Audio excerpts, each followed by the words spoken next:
Hey there, I'm Aiden, and I want to get into making Warframe content. Now, of course, I have to start somewhere, so today I thought I would look at the Sanctuary Onslaught game mode, in regards to leveling up your Warframes, weapons and more. Now, I know this has been covered more than enough times in the past, however, I want to start somewhere related to my experiences in game.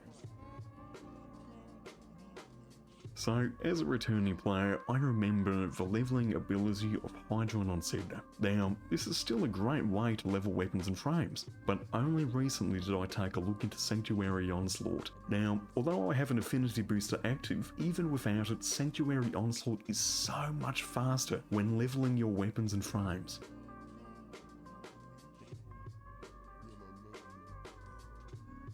Alright, so here's a basic overview of how Sanctuary Onslaught works. In Sanctuary Onslaught, all you have to do is kill enemies to keep your efficiency up. Now, this is really easy as the enemies are relatively low level, and most weapons, even with basic modding, will kill just fine.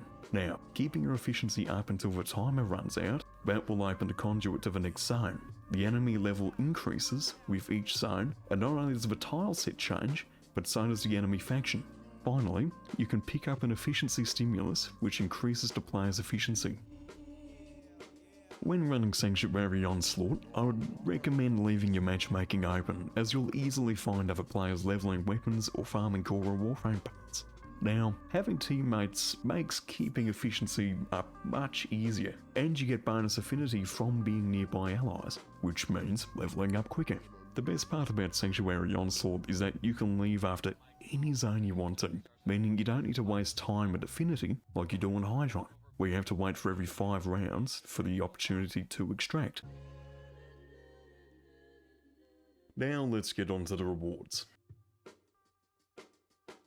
A benefit of using Sanctuary Onslaught to level your weapons is you can farm Cora parts as you level your gear. As well as being able to unlock Cora, you can also get unique Captura scenes and a whole load of relics, which makes this a great place to multitask.